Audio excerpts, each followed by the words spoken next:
লাইভে গেছে?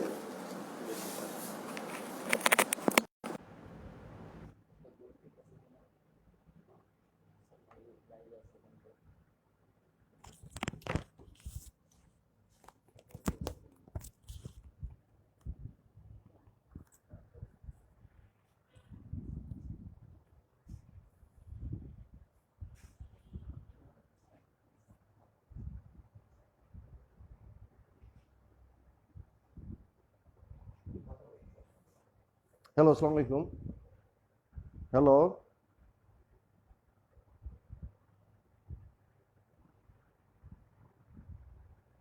হ্যালো।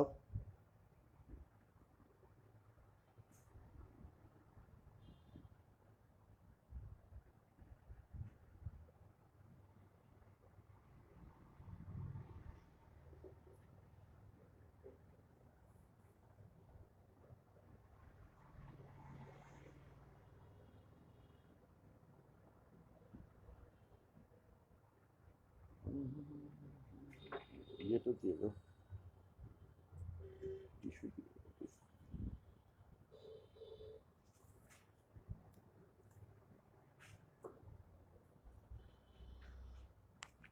আসসালামু আলাইকুম স্যার, থ্যাংক ইউ। আসসালামু আলাইকুম। বিসিএস কনফিডেন্স রয়্যাল মোড় গল্লামারী দৌলতপুর শাখার পক্ষ থেকে সকল শিক্ষানুরাগী ভাই বোনদের শুভেচ্ছা জানাচ্ছি আমার সঙ্গে লাইভে সরাসরি যুক্ত হওয়ার জন্য। আজকে আমরা আগের ক্লাসটায় আমরা ফ্রেজ নিয়ে আলোচনা করেছিলাম। আজকে আমাদের আলোচনার বিষয় হচ্ছে ক্লজ।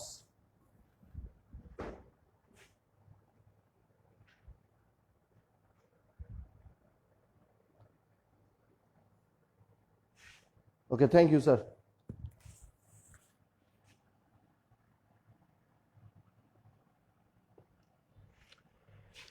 এইগুলো খুবই গুরুত্বপূর্ণ দুইটা বিষয়।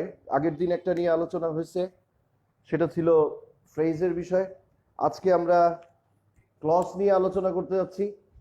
একটু কনসেন্ট্রেট করে মনোযোগ দিয়ে ক্লাসটা করবেন, তাহলে ক্লজের ব্যাপারটা অনেকটা ইজি হয়ে যাবে আর কি। হ্যাঁ,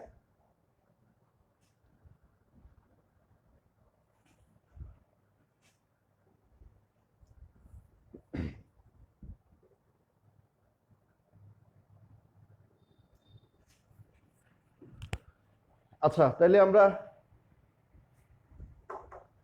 শুরু করি। ক্লজটা কি? ক্লজের ডেফিনেশনটা কি? কিভাবে আমরা বুঝবো যে ক্লজ কি? ধরেন আপনি বিভিন্ন জায়গায় বিভিন্ন ধরনের ইনফরমেশন দেখবেন, ক্লজ হচ্ছে বাক্যাংশ বা এই সেই। হ্যাঁ, কিন্তু ক্লজের ডেফিনেশনটা হচ্ছে এই।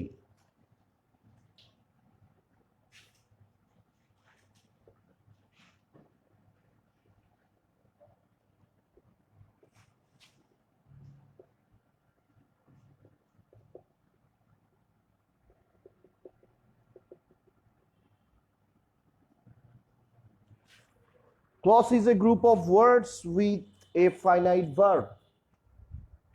তার মানে ক্লজের মধ্যে একগুচ্ছ শব্দ থাকবে ফাইনাইট ভার্ব সহ। হ্যাঁ, ডেফিনেশনটা এই ডেফিনেশনের সঙ্গে যদি ম্যাচ করে তাহলেই সেটা ক্লজ। আর অন্য কোনো ধরনের কোনো অর্থে যাওয়ার কোনো প্রয়োজন নাই। এই যে ডেফিনেশনটা এখানে দেয়া আছে, এই ডেফিনেশনের সঙ্গে যদি ম্যাচ করে তাই সেটা ক্লজ। ডেফিনেশনটা কি দেয়া আছে?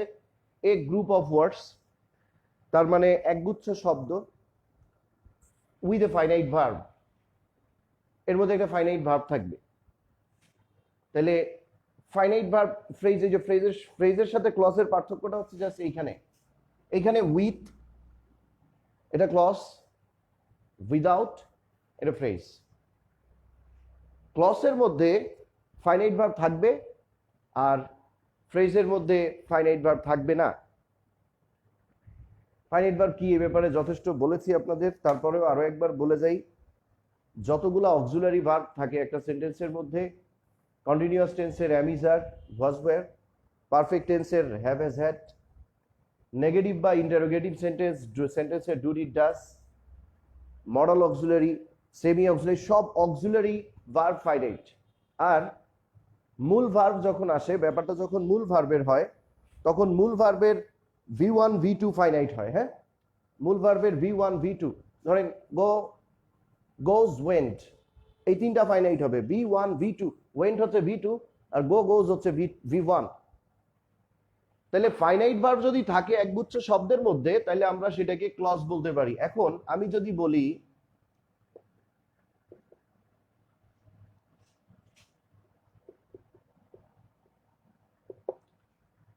হি ইজ এ স্টুডেন্ট,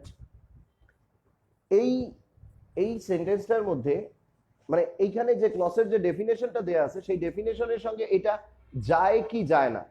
হ্যাঁ, ধরেন এখানে লেখা আছে উপরে সংজ্ঞায় যে একগুচ্ছ শব্দ, সেই একগুচ্ছ শব্দের মধ্যে যদি ফাইনাইট ভার্ব থাকে তাহলে সেটা ক্লজ হবে, আর যদি ফাইনাইট ভার্ব না থাকে তাহলে ক্লজ হবে না। এখানে কি একগুচ্ছ শব্দ আছে? আছে, চারটা শব্দ। More than one makes a গুচ্ছ, হ্যাঁ, বা গ্রুপ। একের বেশি হইলেই সেটা একটা গ্রুপ বা গুচ্ছ তৈরি করে ফেলে, তাহলে এখানে একগুচ্ছ শব্দ আছে। এইবার দ্বিতীয় ব্যাপারটা হচ্ছে যে এই শব্দগুচ্ছের মধ্যে ফাইনাইট ভার্ব আছে কিনা, যদি থাকে তাহলে এটা ক্লজ হবে। হি ইজ এ স্টুডেন্ট, এটা finite verb is. am is are was were have has had do did does can could may might shall should will would must need dare এরা সবাই ফাইনাইট ভার্ব। এছাড়া মূল ভার্বের V1 V2 finite, এগুলো থাকলেই একগুচ্ছ শব্দের মধ্যে আপনি ধরেই নেবেন যে এটা একটা ক্লজ। হ্যাঁ, তাহলে এখানে একগুচ্ছ শব্দ আছে এবং তার মধ্যে একটা ফাইনাইট ভার্ব আছে, এই ফাইনাইট ভার্বটা যে ইজ, তাহলে এটা একটা ক্লজ। এবার আপনি ধরেন ক্লজের যে আমরা যে সমস্ত আবিধানিক অর্থ পাই সচরাচর সামনে, বা আমরা ছোটবেলায় যেগুলো শিখছি আর কি, ক্লজ বাক্যাংশ। এটা কিন্তু বাক্যাংশ না। হি ইজ এ স্টুডেন্ট, এটা কিন্তু বাক্যাংশ না, ইটস এ কমপ্লিট সেন্টেন্স, এটা একটা পুরো একটা বাক্য। এই পুরা বাক্যটাই এখানে ক্লজ, পুরা বাক্যটাই ক্লজ হচ্ছে। তাহলে বাক্যাংশর ব্যাপারটা এরকম না। হ্যাঁ, তো ক্লিয়ার কনসেপ্ট থাকতে হবে বিষয়ে। হি ইজ এ স্টুডেন্ট, এখানে একগুচ্ছ শব্দ আছে, এরপর এই শব্দগুচ্ছের মধ্যে ফাইনাইট ভার্ব থাকতে হবে একটা, যদি থাকে তাহলে সেটা ক্লজ। আমরা দেখছি যে এখানে একটা ফাইনাইট ভার্ব আছে, তাইলে এটা একটা ক্লজ। হ্যাঁ,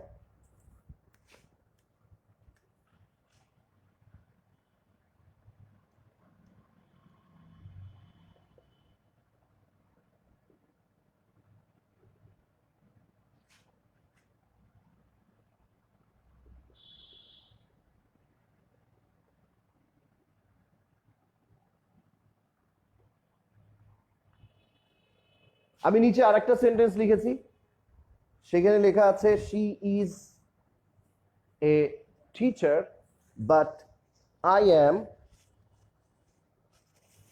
এ স্টুডেন্ট। আচ্ছা, এইখানে এই যে একটা ফুল স্টপ, ফুল স্টপের জায়গা ছিল না, এইখানে একটা ফুল স্টপ। ফুল স্টপ মানে এটা একটা সেন্টেন্স, ফুল স্টপ মানে এটা একটা সেন্টেন্স। আবার এইবার আপনাকে এখানে দেখতে হবে যে এখানে ফাইনাইট ভার্ব আছে কিনা বা কয়টা আছে। হ্যাঁ, তো এটা একটা ইজ, এইটা একটা অ্যাম, তাহলে ফাইনাইট ভার্ব আছে তো বটেই, একটা না দুইটা আছে। তার মানে প্রতি ফাইনাইট ভার্ব প্রতি একটা ক্লজ, একটা ফাইনাইট ভার্ব মানেই একটা ক্লজ। দেখেন যদি ব্যাপারটা এরকম হয় শুধু গো, এখানে যদি আমি ফুল স্টপ দিয়ে দেই তাহলে এই গো সিঙ্গেল ওয়ার্ডটাই একটা ক্লজ তৈরি করে। হ্যাঁ, এখন একটা প্রশ্ন আসতে পারে যে স্যার তাহলে সংজ্ঞায় লিখলেন a group of words with a finite verb, তো এইখানে আমরা যদি শুধু গো ফুল স্টপ দেয়া থাকলো, শুধু গোকে যদি আমরা ক্লজ হিসেবে ধরে নেই তাহলে গো তো ক্লজের সংজ্ঞার সঙ্গে সাংঘর্ষিক হয়ে যায়। কিভাবে? যে স্যার ক্লজের সংজ্ঞায় আপনি লিখলেন যে a group of words with a finite verb, তো গো যদি একটা ক্লজ হয় তাহলে গো তো গ্রুপ অফ ওয়ার্ডস না। এই ধরনের কোশ্চেন মনে আসতেই পারে। আমি যখন একটা জিনিস শিখতে যাব বা আমি যখন একটা জিনিস শিখব, তখন সেই বিষয়বস্তুর সঙ্গে প্রাসঙ্গিক কোশ্চেন আমার মনে আসা মানেই আমি শিখতেছি বা আমি শিখতে চাচ্ছি। সো কোশ্চেন আসবে, এটা স্বাভাবিক। মনে কোশ্চেন আসতে পারে যে তাহলে এটা তো গ্রুপ অফ ওয়ার্ডস হইলো না, তারপরেও স্যার এটাকে তাহলে কেন ক্লজ বলছেন, তাহলে কি এটা ক্লসের সংজ্ঞার সঙ্গে সাংঘর্ষিক হয়ে যায় কিনা? না, যায় না। এটা ক্লজ সংজ্ঞার সঙ্গেও এটার যথেষ্ট সামঞ্জস্য আছে। বিষয়টা হচ্ছে এটা যেহেতু ইম্পারেটিভ মুডে চলে গেছে, সেন্টেন্সের মুডটা যেহেতু গতানুগতিক ডেক্লারেটিভ মুডের বাইরে যে একটা ইম্পারেটিভ মুডে চলে গেছে এবং সেইখানে সেকেন্ড পার্সনে আছে বলে এর আগে একটা সাবজেক্ট আছে, যে সাবজেক্টটা উজ্জ আছে। হ্যাঁ, উজ্জ থাকলেও সাবজেক্টটা তো সেখানে আছে, তার মানে সাবজেক্টটা সেখানে আছে মানে যখন সাবজেক্টটার ভার্ব হয়ে গেল তাহলে গ্রুপ অফ ওয়ার্ডস হয়ে গেল। হ্যাঁ, সো ইম্পারেটিভ মুডে যখন সেন্টেন্স থাকে এবং শব্দটা যখন একটা সিঙ্গেল ওয়ার্ড হয়, আমি যদি ধরেন আপনারা বলি ডু, এটা ক্লজ। হ্যাঁ, এটাও ক্লজ। ওই যে ইউ ডু, ইউটা উজ্জ আছে, ইউটা উজ্জ রাখা হয়েছে, সো এটাও একটা ক্লজ হয়ে যাবে। তাইলে শুধু গো এটাও একটা ক্লজ হচ্ছে কোন সেন্সে, যে এইখানে যেহেতু এটা ইম্পারেটিভ মুডে আছে তাই এর সাবজেক্টটা উজ্জ আছে। যেহেতু এটা ইম্পারেটিভ মুডে আছে তাই এটার সাবজেক্টটা উজ্জ আছে। ক্লিয়ার? সো এটা একটা ক্লজ। তাহলে উপরের বাক্যে তার মানে ফাইনাইট ভার্ব প্রতি একটা ফাইনাইট ভার্ব মানে এই ক্লজ, ব্যাপারটা এরকম। হ্যাঁ, তাইলে এখানে দেখেন ইউটা উজ্জ ছিল, তারপরেও শুধু গোটা একটা ফাইনাইট ভার্ব, এটাই একটা সিঙ্গেল ওয়ার্ড, যেহেতু সাবজেক্ট উজ্জ আছে এটাই একটা ক্লজ তৈরি করেছে। আপনি এখানে লক্ষ্য করবেন কয়টা ফাইনাইট ভার্ব আছে। ফাইনাইট ভার্ব প্রতি একটা ক্লজ, তার মানে ফাইনাইট ভার্ব যদি একটা থাকে একটা ক্লজ আছে সেখানে। ফাইনাইট ভার্ব যদি দুইটা থাকে তাহলে দুইটা ক্লজ আছে সেখানে। ফাইনাইট ভার্ব যদি তিনটা থাকে, চারটা থাকে, পাঁচটা থাকে, যে কয়টা ফাইনাইট ভার্ব আপনি একটা ফুল স্টপের মধ্যে পাবেন সেই কয়টা ক্লজ ওই সেন্টেন্সের ওই সেন্টেন্সের মধ্যে আছে। হ্যাঁ, ওইটা সেই কয়টা ক্লজ নিয়ে সেন্টেন্সটা গঠিত। আচ্ছা, তাহলে she is a teacher but I am a student, এই সেন্টেন্সটার মধ্যে she is a teacher but I am a student, এই সেন্টেন্সটার মধ্যে ফাইনাইট ভার্ব কয়টা আছে? এই সেন্টেন্সের মধ্যে ফাইনাইট ভার্ব যদি একটা থাকে তাহলে এখানে একটা ক্লজ আছে। এই সেন্টেন্সের মধ্যে ফাইনাইট ভার্ব যদি দুইটা থাকে তাহলে এখানে দুইটা ক্লজ আছে। তো এইখানে ফাইনাইট ভার্ব এই যে আন্ডারলাইন করা আছে দুইটা আছে, তার মানে এখানে ক্লজ দুইটা আছে। হ্যাঁ, এক্সকিউজ মি, যেহেতু ফাইনাইট ভার্ব দুইটা আন্ডারলাইন করা আছে তার মানে এখানে ক্লজ দুইটা আছে। একটা হচ্ছে শি ইজ এ টিচার, এটা একটা গ্রুপ অফ ওয়ার্ডস। এই শি ইজ এ টিচার এই গ্রুপ অফ ওয়ার্ডসটা কনজয়েন্ট হয়েছে আই অ্যাম এ স্টুডেন্ট এই গ্রুপ অফ ওয়ার্ডসের সাথে কোঅর্ডিনেটিং কনজাংশন বাটের দ্বারা। এই she is a teacher group of ওয়ার্ডসটা কনজয়েন্ট হয়েছে আই অ্যাম এ স্টুডেন্ট এই গ্রুপ অফ ওয়ার্ডসের সাথে কোঅর্ডিনেটিং কনজাংশন বাটের দ্বারা। তো দুইটা গ্রুপ অফ ওয়ার্ডসকে বাট এইখানে একটা হ্যাঙ্গারের মতো দুই পাশে ঝুলায় রাখছে। হ্যাঁ, এইবার এই দুইটা গ্রুপ অফ ওয়ার্ডস এর মধ্যে ফাইনাইট ভার্ব কি আছে? আছে দুইটা জায়গাতেই, তাইলে এখানে দুইটা ক্লজ আছে। হ্যাঁ, ওকে।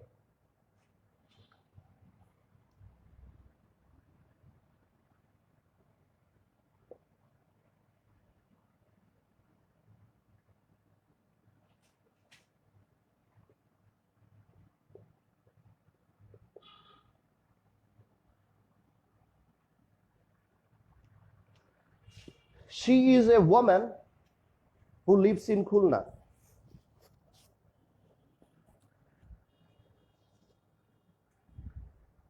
She is a woman who lives in Khulna, মানে তিনি একজন ভদ্র মহিলা যে খুলনায় বাস করে। এখানে গ্রুপ অফ ওয়ার্ডস তো আছেই, আপনি এটা সার্চ করেন যে এখানে ফাইনাইট ভার্ব কয়টা আছে। ইজ একটা, লিভস একটা, তাহলে এখানে দুইটা ফাইনাইট ভার্ব আছে। হ্যাঁ, একটা ইজ আর একটা লিভস। দুইটা ফাইনাইট ভার্ব আছে মানে এখানে দুইটা গ্রুপ অফ ওয়ার্ডস আছে। দুইটা ফাইনাইট ভার্ব আছে মানে এখানে দুইটা গ্রুপ অফ ওয়ার্ডস আছে। আচ্ছা, একটা গ্রুপ অফ ওয়ার্ডস কি? She is a woman. এটা একটা গ্রুপ of words with a finite verb inside ইট। একগুচ্ছ শব্দ একটা ফাইনাইট ভার্বের ভেতরে আছে, তাহলে এটা একটা ক্লজ। আচ্ছা, who lives in Khulna. Who lives in Khulna, এখানে আরেকটা ক্লজ হয়েছে। এই যে লিভস আছে, যে ক্লজটা শুরু হয়েছে হু দিয়ে, হু লিভস ইন খুলনা, তাহলে এটা আরেকটা গ্রুপ অফ ওয়ার্ডস যার মধ্যে ফাইনাইট ভার্ব আছে। তাহলে এখানেও দুইটা ক্লজ আছে। হ্যাঁ, এইবার একটু উপর থেকে আমরা দেখে আসি এই যে ধারণাগুলা, ধরেন পার্টস অফ স্পিচ,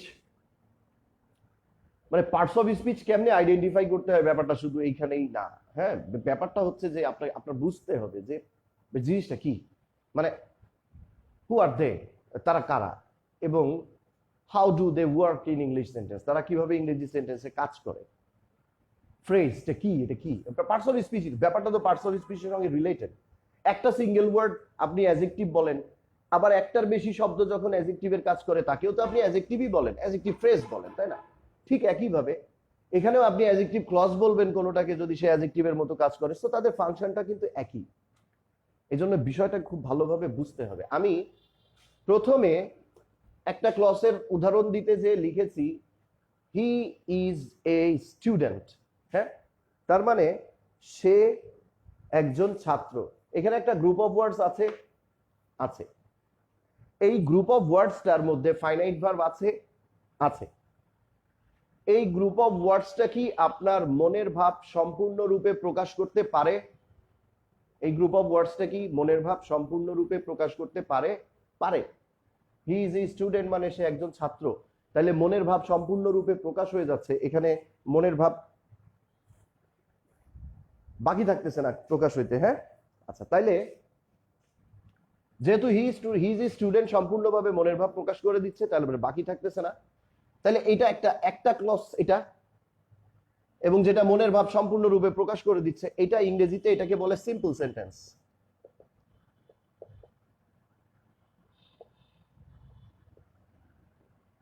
এটাকে ইংরেজিতে বলে সিম্পল সেন্টেন্স। তার মানে এটা একটা clause, a group of words, এবং এর মধ্যে একটা ফাইনাইট ভার্ব আছে। যেহেতু a group of words with a finite verb, so এটা একটা ক্লজ। এবং এই একটা ক্লজ যেহেতু মনের ভাব সম্পূর্ণরূপে প্রকাশ করতে পারে, তাহলে এই একটা ক্লজই একটা সেন্টেন্স। একটা ক্লজই একটা সেন্টেন্স। ওকে, তাহলে এই হি ইজ এ স্টুডেন্ট এটা যেমন ক্লজ, তেমন এটা সিম্পল সেন্টেন্স। তার মানে যেহেতু এটা মনের ভাব প্রকাশ করতে পারে সম্পূর্ণরূপে, তাহলে আপনি হি ইজ এ স্টুডেন্ট এই ক্লজটার নাম দিবেন প্রিন্সিপাল ক্লজ।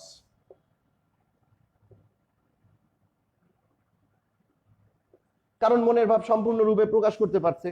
ওর তো মনের ভাব প্রকাশ করার জন্য কারোর উপর অপেক্ষা করতে হচ্ছে না, ও মনের ভাবটা সম্পূর্ণরূপেই প্রকাশ করে নিচ্ছে। হ্যাঁ, এটার জন্য তাকে কারোর উপর অপেক্ষা করতে হচ্ছে না। সো ও একটা প্রিন্সিপাল ক্লজ। আচ্ছা, তার মানে বাম পাশে লিখছি সিম্পল সেন্টেন্স, আর ডান পাশে লিখছি প্রিন্সিপাল ক্লজ একটা জিনিসেরই। তার মানে যাই একটা প্রিন্সিপাল ক্লজ তাই একটা সিম্পল সেন্টেন্স। ওকে, যেটাই একটা সিম্পল সেন্টেন্স সেটাই একটা প্রিন্সিপাল ক্লজ, বা যেটাই একটা প্রিন্সিপাল ক্লজ সেটাই একটা simple sentence. Is it clear? এবার আমরা 2 নাম্বার সেন্টেন্সে আসি। 2 নাম্বার সেন্টেন্সে দুইটা গ্রুপ অফ ওয়ার্ডস আছে, দুইটা ফাইনাইট ভার্ব সহ। শি ইজ এ টিচার একটা গ্রুপ of words, I am a student আরেকটা গ্রুপ অফ ওয়ার্ডস। তাহলে শি ইজ এ টিচার এই গ্রুপ অফ ওয়ার্ডসটা কি আপনার মনের ভাব সম্পূর্ণরূপে প্রকাশ করতে পারে? সে একজন শিক্ষিকা, পারে। তাহলে এটা একটা প্রিন্সিপাল ক্লজ, যেহেতু পারে, মনের ভাব সম্পূর্ণরূপে প্রকাশ করতে পারে, সো এটা একটা principal clause. I am a student, এটাও মনের ভাব সম্পূর্ণরূপে প্রকাশ করতে পারে না, আমি একজন ছাত্র, এটাও মনের ভাব সম্পূর্ণরূপে প্রকাশ করতে পারে। তাহলে এটাও একটা প্রিন্সিপাল ক্লজ। তাহলে এখানে যে শব্দগুচ্ছ দুটো ফাইনাইট ভার্ব নিয়ে দাঁড়িয়ে আছে, এই শব্দগুচ্ছ দুটোই দুইটা প্রিন্সিপাল ক্লজ। কারণ এরা দুইটা গ্রুপ অফ ওয়ার্ডসই সম্পূর্ণ অর্থ প্রকাশের জন্য কারোর উপরে নির্ভর করে নেই, প্রত্যেকেই স্বনির্ভরভাবে সম্পূর্ণ অর্থটা প্রকাশ করে দিচ্ছে। তাই শি ইজ এ টিচার, এইটা যেমন একটা গ্রুপ অফ ওয়ার্ডস, একটা ক্লজ এবং এটা প্রিন্সিপাল ক্লজ, ঠিক একইভাবে আই এম এ স্টুডেন্ট, এটা যেমন একটা গ্রুপ অফ ওয়ার্ডস, এটাও একটা ক্লজ, এটা একটা মাস্টার ক্লজ বা প্রিন্সিপাল ক্লজ। হ্যাঁ, তাহলে এইখানে যখন দুইটা প্রিন্সিপাল ক্লজ একটা সেন্টেন্সের মধ্যে অ্যান্ড, বাট, অর ইত্যাদি কোঅর্ডিনেটিং কনজাংশন যারা যুক্ত হয়, ইংরেজিতে ওটাকে বলা হয় কম্পাউন্ড সেন্টেন্স।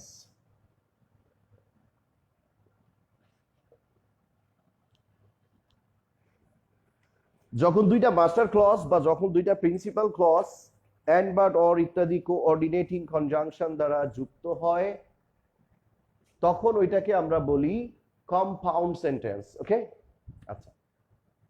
এরপর একেবারে নিচে যে সেন্টেন্সটা লিখেছি, শি ইজ এ ওয়াম্যান, এটা একটা গ্রুপ অফ ওয়ার্ডস। শি ইজ এ ওয়াম্যান, সে একজন ভদ্র মহিলা, তাহলে এটা একটা গ্রুপ অফ ওয়ার্ডস না? আচ্ছা, এবার এর মধ্যে একটা ফাইনাইট ভার্ব কি আছে? আছে, ইজ। তাহলে শি ইজ এ ওয়াম্যান, এখানে একটা গ্রুপ অফ ওয়ার্ডসও আছে, একটা ফাইনাইট ভার্বও আছে। তাহলে শি ইজ এ ওয়াম্যান একটা ক্লজ। এবার আমরা একটু দেখি যে এটা মনের ভাব সম্পূর্ণরূপে প্রকাশ করতে পারে কিনা। তিনি একজন ভদ্র মহিলা, পারে, মনের ভাব সম্পূর্ণরূপে প্রকাশ করতে পারে, তাহলে এটা একটা প্রিন্সিপাল ক্লজ। তাহলে এটা একটা প্রিন্সিপাল ক্লজ। আচ্ছা, এখানে আরেকটা ক্লজ আছে, who lives in Khulna. Who lives in Khulna, এই ক্লজটার মধ্যে এরা একটা গ্রুপ অফ ওয়ার্ডস না? হু লিভস ইন খুলনা, এটা একটা গ্রুপ অফ ওয়ার্ডস, এখানে ফাইনাইট ভার্বও আছে, লিভস, সো এটা একটা ক্লজ। তাহলে হু লিভস ইন খুলনা, এই ক্লজটা, এটার অর্থ হচ্ছে যে খুলনায় বাস করে। এটা কি সরাসরি অর্থ দিতে পারে স্বনির্ভরভাবে নিজে থেকে?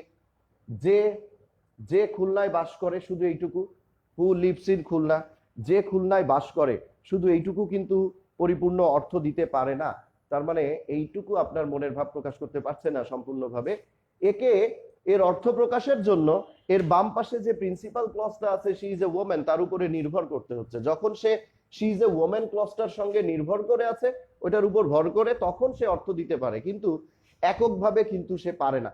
কিন্তু অন্য সবগুলা, উপরের সেন্টেন্সে হি ইজ এ স্টুডেন্ট এককভাবে অর্থ দিতে পারে, মাঝখানের সেন্টেন্সে শি ইজ এ টিচার এটা এককভাবে অর্থ দিতে পারে, ডান পাশে যেটা আছে আই এম স্টুডেন্ট এটা এককভাবে অর্থ দিতে পারে, নিচের সেন্টেন্সে শি ইজ এ ওম্যান এটাও এককভাবে অর্থ দিতে পারে, কিন্তু হু লিভস ইন খুলনা এটা এককভাবে অর্থ দিতে পারে না।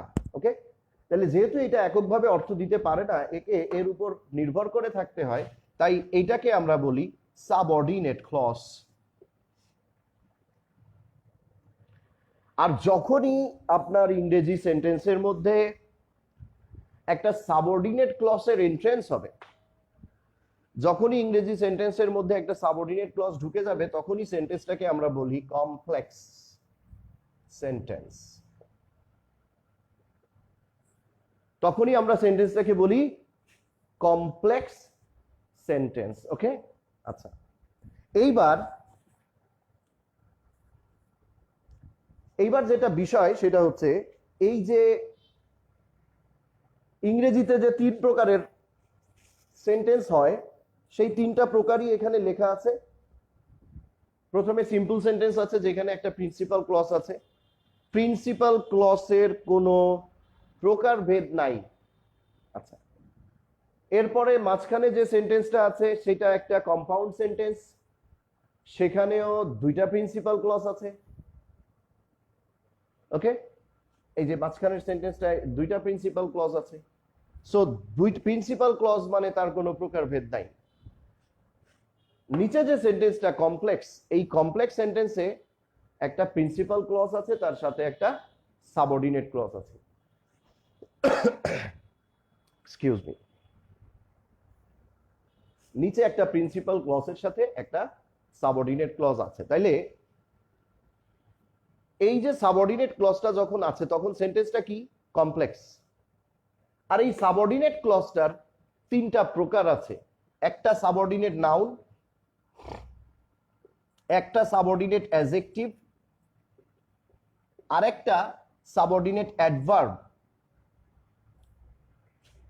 তার মানে এই সাবঅর্ডিনেট ক্লজটা আবার এর আবার তিনটা সাব ক্যাটাগরি আছে। হ্যাঁ, প্রথমত আমরা দেখলাম যে ক্লজ, এই বোর্ডে আপনি তাকায় দেখেন তো ক্লজ কয় প্রকার দেখা যায় এখানে। এটা একটা প্রিন্সিপাল ক্লজ, এটা একটা প্রিন্সিপাল, এটা প্রিন্সিপাল, এটা প্রিন্সিপাল, এটা সাবঅর্ডিনেট। তাহলে কয় ধরনের ক্লজ হলো? দুই রকমের, একটা প্রিন্সিপাল আর একটা সাবঅর্ডিনেট। প্রিন্সিপাল ক্লজ মানে একটা সিম্পল সেন্টেন্স, কম্পাউন্ড সেন্টেন্স, কিন্তু প্রিন্সিপাল ক্লজের সাথে সাবঅর্ডিনেট ক্লজ আসা মানে সেটা একটা কমপ্লেক্স সেন্টেন্স। এই প্রিন্সিপাল ক্লজের কোনো সাব ক্যাটাগরি নাই, কিন্তু সাবঅর্ডিনেট ক্লজের একটা সাব ক্যাটাগরি আছে। সাবঅর্ডিনেট ক্লজটা আবার তিন প্রকারের হয়, subordinate noun, subordinate adjective, subordinate adverb. হ্যাঁ, আর আপনাকে বিসিএস পরীক্ষার কোশ্চেনে, বিসিএস বলেন বা অন্য যে সমস্ত যে কোনো চাকরির পরীক্ষায়, যে প্রাইমারি হোক বা যেখানেই হোক, যখন আপনি ক্লজের কোশ্চেন যদি দেয়া হয়, ক্লজের কোশ্চেন দেয়া মানেই আপনাকে এই সাবঅর্ডিনেট ক্লজটা আইডেন্টিফাই করতে বলবে যে এই সাবঅর্ডিনেট ক্লজটা নাউন ক্লজ, অ্যাডজেক্টিভ ক্লজ না অ্যাডভার্ব ক্লজ। ক্লজের কোশ্চেন মূলত এইখানেই হয়। বিসিএস এ 40-এ ক্লজ থেকে দুইটা না তিনটা আসছিল, আমার ঠিক এক্স্যাক্টলি খেয়াল নাই, তবে more than one. Fortunately or unfortunately 41-এ ক্লজের কোশ্চেন আসে নাই। এখন 41-এ ক্লজের কোশ্চেন আসে নাই যেহেতু, সেহেতু 43-এর জন্য ক্লজ একটা ভাইটাল টপিক হয়ে গেছে। হ্যাঁ, মানে আনডাউটেডলি একটা ভাইটাল টপিক হয়ে গেছে, কারণ আবারও 43 থেকে 43-এ কিন্তু এখানে মানে কোশ্চেন্সের যে প্যাটার্ন এখন এখানে দেখা যাচ্ছে বর্তমানে বিসিএস এর যে গত 3-4-5 বছরের কোশ্চেন্সের যে ধারাবাহিকতা, তাতে করে একটা জিনিস আমরা বলতে পারি যে বেসিক্স এই জায়গাগুলো থেকেই কিন্তু কোশ্চেন্স গুলো আসবে। পার্টস অফ স্পিচ আইডেন্টিফিকেশনের কোশ্চেন 5টা দিয়েছে এইবার, সামনের বার ফ্রেজ ক্লজ 5টা দিয়ে দিতে পারে। হ্যাঁ, সামনের বার দেখা গেল ফ্রেজ ক্লজ 5টা দিয়ে দিছে। Who knows, no one knows, nobody knows, কিন্তু কোশ্চেন্স বেসিকের উপর থেকেই আসবে। সো আপনার বেসিক নলেজ যত স্ট্রং থাকবে আপনি তত ভালো করবেন। আমরা এখানে ইংরেজিতে যে 3 প্রকারের সেন্টেন্স হয়, সেই 3 প্রকারের সেন্টেন্স মূলত ক্লজ, আর কিছুই না। হ্যাঁ, সো ক্লজ খুবই গুরুত্বপূর্ণ একটা বিষয়। এই 3 প্রকারের সেন্টেন্সের মধ্যে প্রিন্সিপাল, সিম্পল, কম্পাউন্ড, এই দুই সেন্টেন্সে সাবঅর্ডিনেট ক্লজের কোনো ব্যাপার নাই। সাবঅর্ডিনেট ক্লজের ব্যাপারটা শুধুমাত্র কমপ্লেক্স সেন্টেন্সে আছে।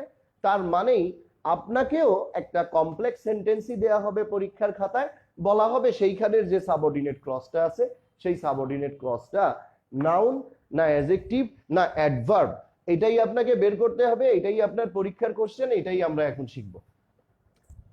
ইন্ট্রোডাক্টরি যে আলোচনাটার ব্যাপার ছিল ক্লজ সম্পর্কে, সেটা আমি করে ফেললাম, যে ক্লজটা আসলে কি, কিভাবে থাকে, কোথায় পাওয়া যায়, ইংরেজিতে যত যেটা এই সাবঅর্ডিনেট ক্লজ আইডেন্টিফাই করতে জানতে হবে। ওকে,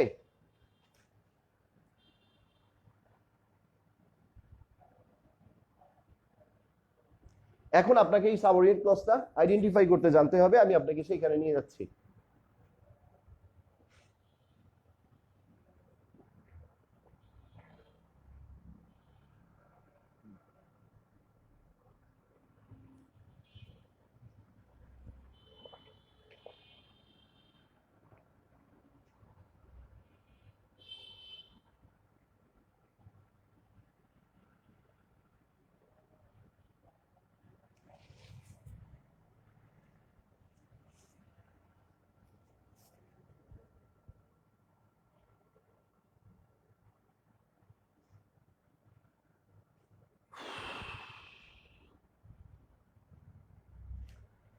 ওকে,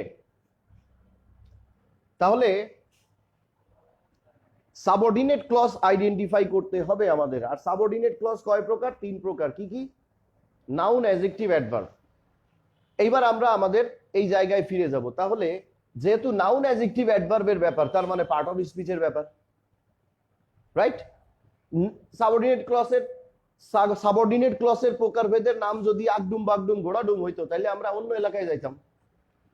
কিন্তু যেহেতু সাবঅর্ডিনেট ক্লসের যে তিনটা সাব ক্যাটাগরি আছে সেই সাব ক্যাটাগরিগুলোর নাম হচ্ছে নাউন, অ্যাডজেক্টিভ এবং অ্যাডভার্ব, তার মানে আমাদেরকে সেন্টেন্সে যাইতে হবে। হ্যাঁ, কারণ এটা তো speech, part of speech. Noun, adjective, adverb কারা? Part of speech. তার মানে আমাকে টোটাল স্পিচে যাইতে হবে।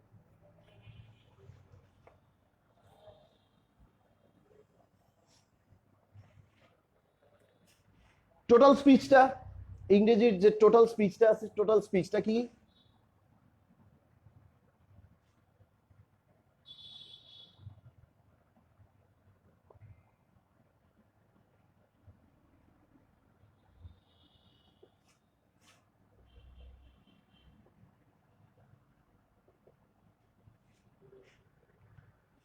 Subject plus verb plus object অথবা কমপ্লিমেন্ট অথবা অ্যাডভার্বিয়াল বা সবগুলাই থাকতে পারে। এইটা একটা টোটাল স্পিচ ইংরেজি, তাই না? এই টোটাল স্পিচের এক একটা ডিপার্টমেন্টে এক একটা পার্ট আসে। সাবজেক্টের জায়গায় কে আসে? নাউন বা প্রোনাউন। অবজেক্টের জায়গায় কে আসে? নাউন বা প্রোনাউন। কমপ্লিমেন্টের জায়গায় কে আসে? নাউন বা প্রোনাউন অথবা অ্যাডজেক্টিভ। অ্যাডভার্বিয়ালের জায়গায় কে আসে?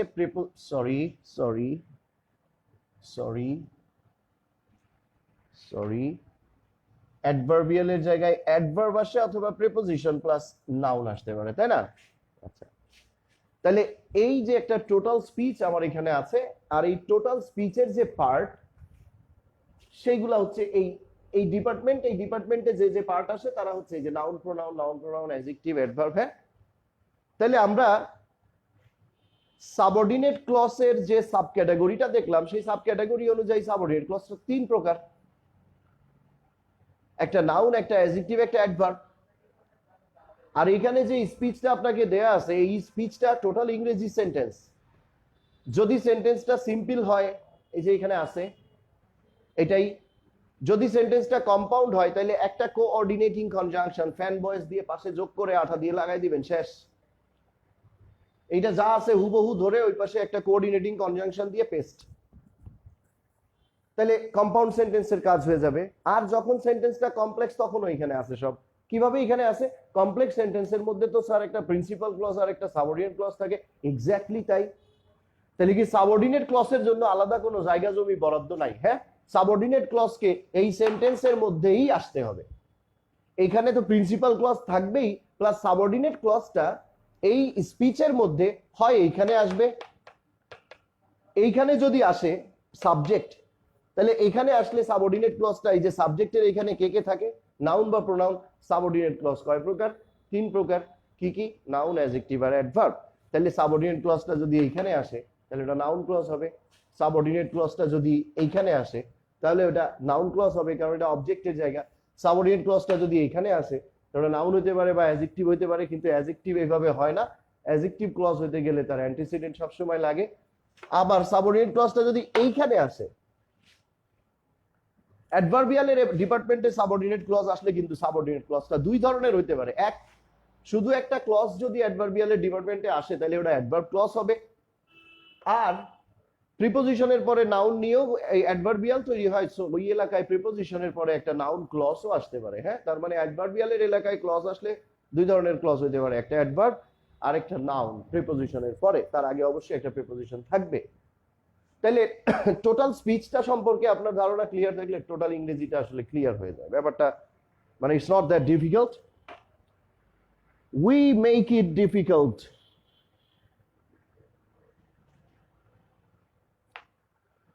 পরিস্থিতি থাকে একরকম, আমরা ওইটাকে জড়ায় পেঁচায় বানাই ফেলি আর একরকম আর কি। হ্যাঁ, সো বিষয়বস্তুটা কঠিন না, কঠিন আমরা করে ফেলি বিভিন্ন ধরনের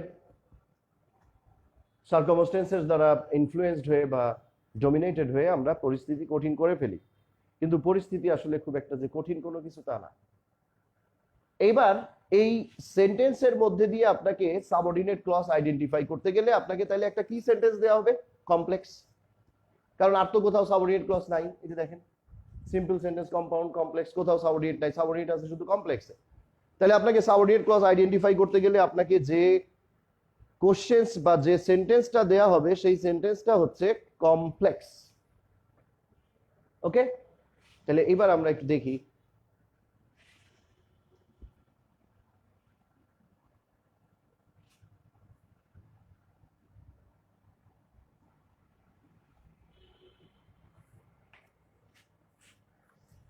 আচ্ছা আরেকটা জিনিস মুছে ফেলার পর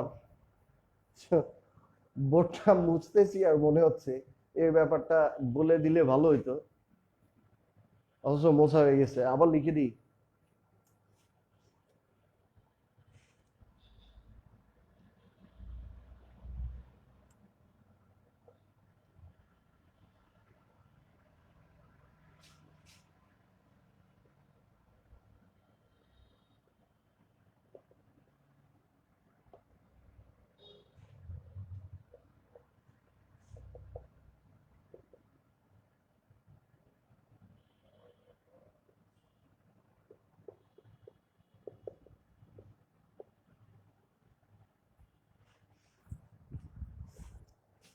যে জিনিসটা বোঝানোর জন্য সেন্টেন্স দুইটা আবার লিখলাম সেটা হচ্ছে যে দেখেন এইখানে এইটা তো এখানে দুইটা প্রিন্সিপাল ক্লজ, তাই না? শি ইজ এ টিচার এটা একটা clause, I am a student এটা একটা ক্লজ। তাহলে এখানে দুইটা প্রিন্সিপাল ক্লজ আছে, রাইট? কারণ এরা দুইজনই স্বয়ংসম্পূর্ণভাবে অর্থ দিতে পারে। তাহলে যখন দুইটা প্রিন্সিপাল ক্লজ থাকে তখন এই যে কোঅর্ডিনেটিং কনজাংশনের যে জায়গাটা, এই জায়গাটা কিন্তু ফাঁকা থাকতেছে। দেখেন এই জায়গাটা কিন্তু ফাঁকা থাকতেছে।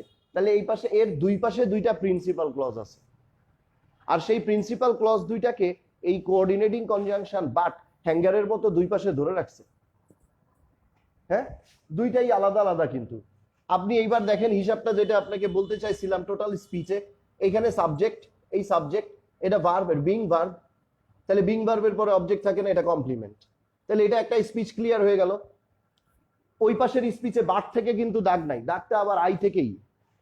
বাট কিন্তু ফ্রি, বাটের নিচে কোনো দাগ হচ্ছে না। তার মানে এই বাট কনজাংশনটা ঠিক এই স্পিচ, দুইটা স্পিচকে দুই পাশে রাখছে। হ্যাঁ, তা আমার একটা স্পিচ তো এখানে দেয়াই আছে। ইংরেজি স্পিচটা কি, ইংরেজি টোটাল স্পিচের কনফিগারেশনটা তো এখানে দেয়াই আছে। বাট এসে কি করতেছে, দুই পাশে জাস্ট এই দুই পাশে, মানে তার মানে আপনি এইখানে সেন্টেন্স শেষ হয়ে গেল তো, আবার এখানে একটা বাট লিখলেন, আবার subject verb object complement adverbial. হ্যাঁ, তাহলে এইটা হচ্ছে কম্পাউন্ড সেন্টেন্সে যে এই যে স্পিচটা দেয়া আছে, জাস্ট এটা টুয়াইস।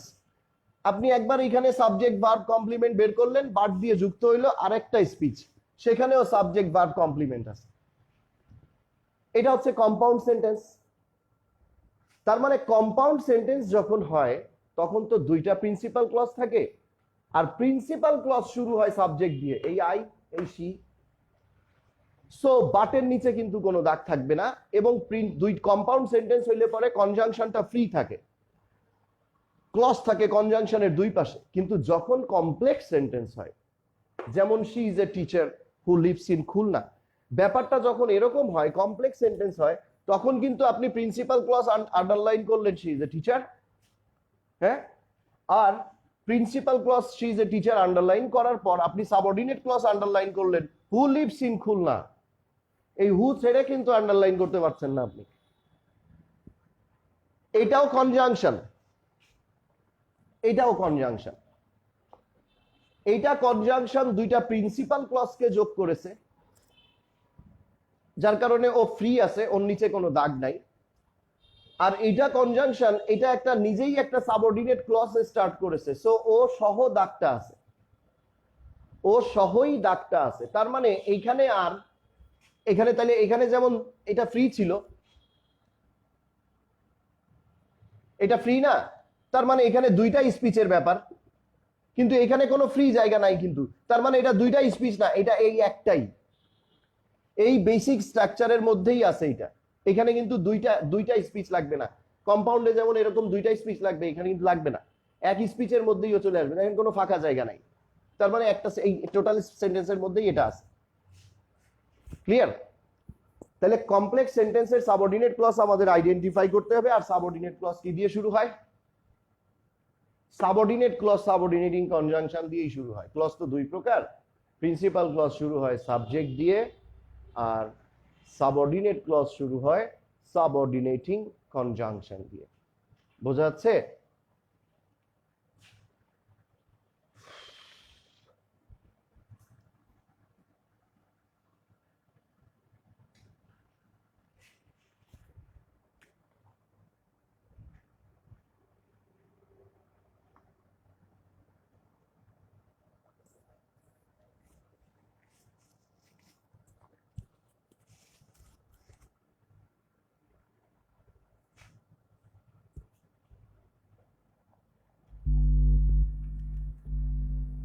তার মানে পরবর্তীতে আবার ওই দুইটা সেন্টেন্স কেন লিখছিলাম জানেন? কমপ্লেক্স সেন্টেন্সের যে সাবঅর্ডিনেট ক্লজটা, সেই সাবঅর্ডিনেট ক্লজটা যে সেন্টেন্সের বাইরের কোনো অংশ না, এটা বোঝানোর জন্য। তার মানে সাবঅর্ডিনেট ক্লজটা এই সেন্টেন্সের ভার্ব বাদে আর যে কোনো একটা জায়গায় চলে আসবে। ওকে, তাহলে ধরেন আমরা একটা উদাহরণ দিলাম।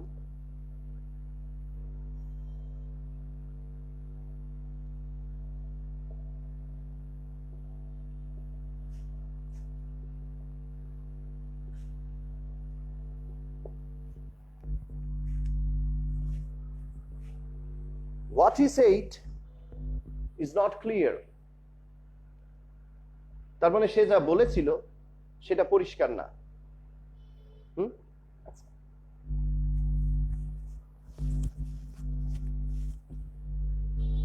এখানে ফাইনাইট ভার্ব কয়টা আছে? said আর is।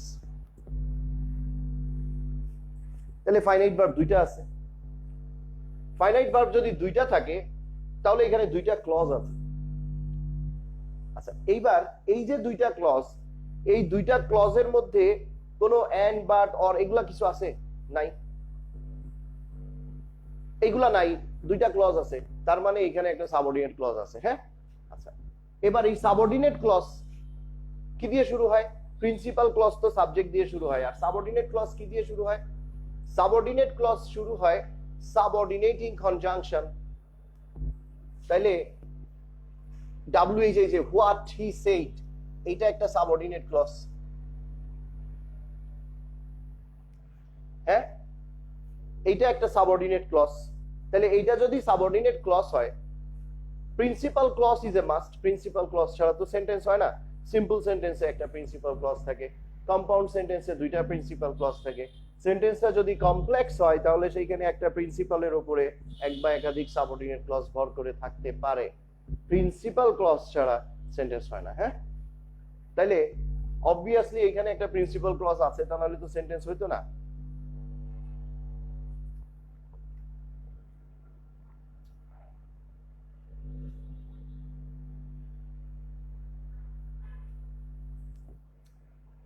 ওকে, তাহলে প্রিন্সিপাল ক্লজটা কই? সাবঅর্ডিনেট ক্লজ তো সাবঅর্ডিনেটিং কনজাংশন দিয়ে স্টার্ট হয়। প্রিন্সিপাল ক্লজ কি দিয়ে স্টার্ট হয়? প্রিন্সিপাল ক্লজ তো সাবজেক্ট দিয়ে স্টার্ট হয়। আচ্ছা, তাহলে এইখানে আরেকটা গ্রুপ অফ ওয়ার্ডস আছে না, ফাইনাইট ভার্ব সহ। এই যে ইজ নট ক্লিয়ার, এটা তো একটা গ্রুপ অফ ওয়ার্ডস, এবং এর মধ্যে ফাইনাইট ভার্ব আছে ইজ। হোয়াট ইজ এইটা তো সাবঅর্ডিনেট ক্লজ, কারণ ওইটা সাবঅর্ডিনেটিং কনজাংশন দিয়ে শুরু হয়েছে। আর প্রিন্সিপাল ক্লজটা শুধু ভার্ব দেখা যাচ্ছে, কিন্তু প্রিন্সিপাল ক্লজ তো সাবজেক্ট দিয়ে শুরু হয়। তাহলে প্রিন্সিপাল ক্লজ এর সাবজেক্ট কই? এইটাই সাবজেক্ট। এই সাবজেক্ট দিয়ে প্রিন্সিপাল ক্লজটা শুরু হয়েছে। এই সাবজেক্ট, এই ভার্ব আর এই কমপ্লিমেন্ট। সংক্ষেপে লিখলাম আর কি। হ্যাঁ,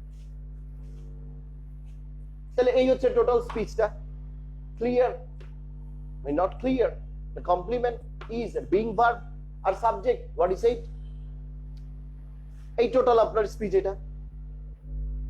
এখন এই হোয়াট ইজ এইটটা তো একটা সাবঅর্ডিনেট ক্লজ, আর সাবঅর্ডিনেট ক্লজের তো তিনটা সাব ক্যাটাগরি আছে, হয় নাউন, নয় অ্যাডজেক্টিভ, নয় অ্যাডভার্ব। এই সাবঅর্ডিনেট ক্লজটা কি ক্লজ হবে? তো সাবজেক্ট, তো সাবজেক্টের জায়গায় প্রোনাউন ক্লজ নামে তো আর কোনো ক্লজ নাই, তাহলে এটা নাউন ক্লজ। তাহলে এই হোয়াট ইজ এইটটা এটা নাউন ক্লজ কিভাবে? হোয়াট ইজ এইটটা এটা নাউন ক্লজ as subject.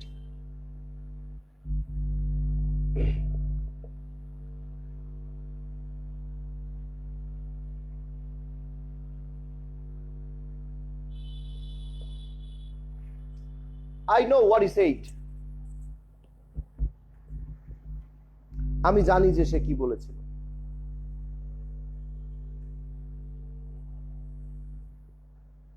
হ্যাঁ, আমি জানি যে সে কি বলেছিল। আচ্ছা, এইখানে কয়টা ফাইনাইট ভার্ব আছে? নো একটা,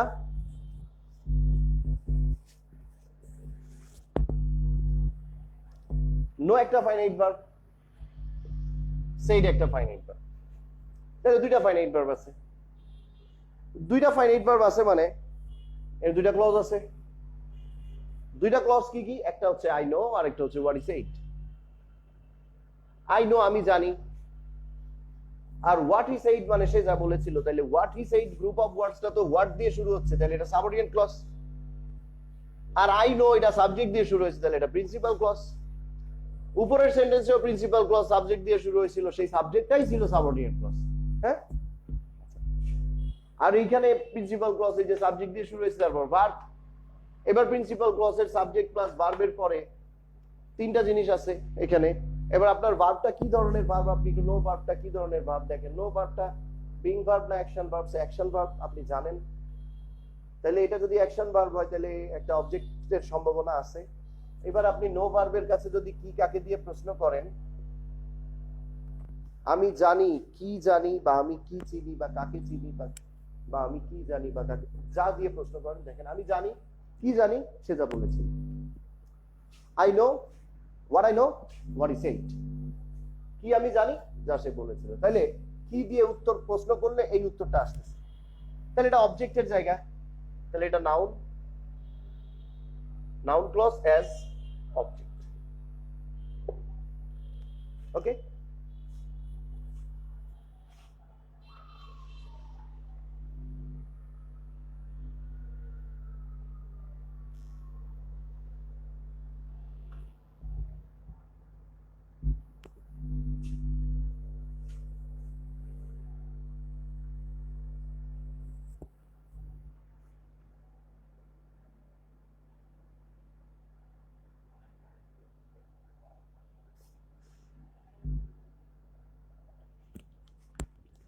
মিলন।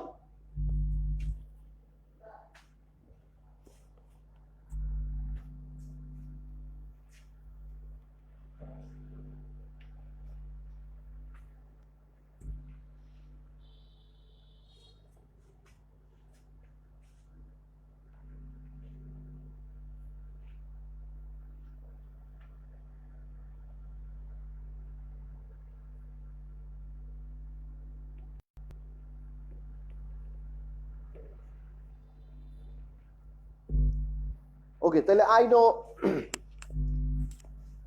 নো হোয়াট ইজ সেইড, এই হোয়াট ইজ সেইডটা সাবঅর্ডিনেট ক্লজ। কি হিসেবে সাবঅর্ডিনেট ক্লজ এটা?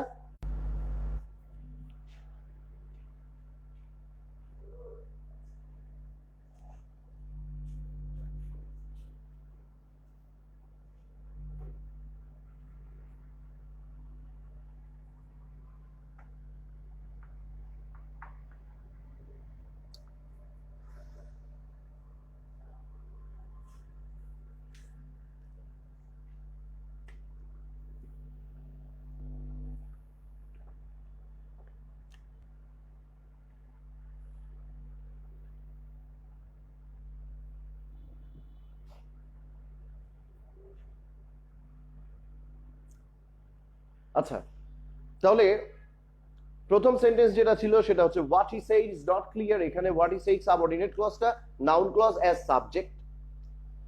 এর পরে যে সেন্টেন্সটা আছে সেই সেন্টেন্সে আছে I know what he said, আমি জানি সে কি বলেছিল।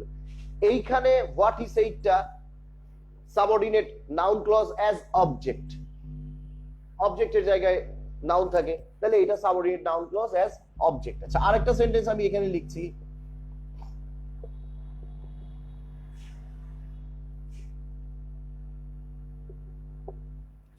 This is what he said. This is what he said, এই সেন্টেন্সটার মধ্যে দিস ইন্ট্রোডাক্টরি সাবজেক্ট। আচ্ছা, এরপরে যে ভার্বটা আছে ইজ, এই ভার্বটা তো অ্যাকশন ভার্ব না, তাই না? এটা তো বিং ভার্ব। তাহলে যেহেতু ইজ অ্যাকশন ভার্ব না, তাহলে অ্যাকশন ভার্ব না হলে আর যাই হোক এরপরে অবজেক্ট নাই, কোনোভাবেই নাই। হ্যাঁ, তাহলে অবজেক্টের সম্ভাবনাটা শেষ হয়ে গেল। যেহেতু কর্তা সক্রিয় না, কর্তা কিছু করছে না, তার কর্ম আসবে কিভাবে? গেল বাদ। তাহলে অবজেক্ট নাই। অবজেক্ট যদি না থাকে, অবজেক্টের পর কি আছে? কমপ্লিমেন্ট। এটা আমরা দেখি কমপ্লিমেন্ট হয় কি না। এটা যদি এই হোয়াট হি সেইডটা দিসই হয়, দিসটাই যদি হোয়াট হি সেইড হয় তাহলে এটা কমপ্লিমেন্ট হবে। তো দিসটাই তো হোয়াট হি সেইড, তাই না? This is what he said, এইটাই যা সে বলেছিল, তার মানে যা সে বলেছিল এটা, আর এইটাই যা সে বলেছিল। ক্লিয়ার? তাহলে এটা কমপ্লিমেন্ট। এই হোয়াট হি সেইডটা দিস সম্পর্কে অতিরিক্ত কোনো ধারণা দিচ্ছে? ক্লিয়ারটা হোয়াট হি সেইড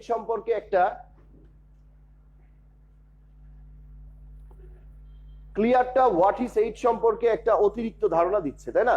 মানে সে যেটা বলেছিল সেটা কেমন, ভালো মন্দ খারাপ, পরিষ্কার অপরিষ্কার, বোধগম্য বা বোধগম্য নহে, এরকম একটা ফার্দার ইনফরমেশন দিচ্ছে ক্লিয়ারটা। তাই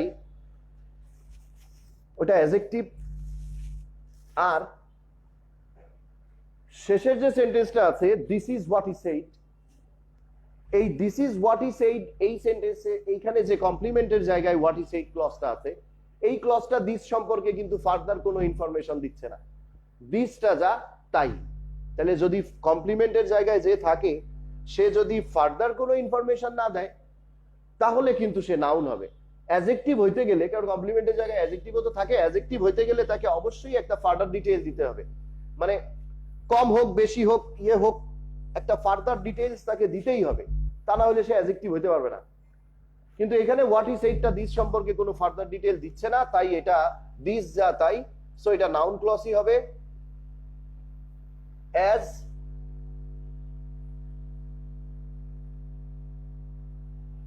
কমপ্লিমেন্ট, তাহলে এইখানে নাউন ক্লজটা আছে নাউন অ্যাজ কমপ্লিমেন্ট, কমপ্লিমেন্ট হিসেবে। হ্যাঁ,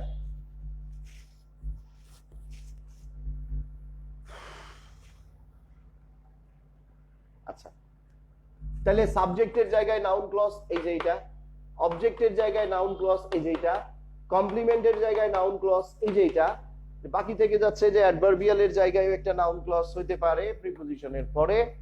ওকে, তাইলে ওইখানের একটা উদাহরণ আমরা দেখি।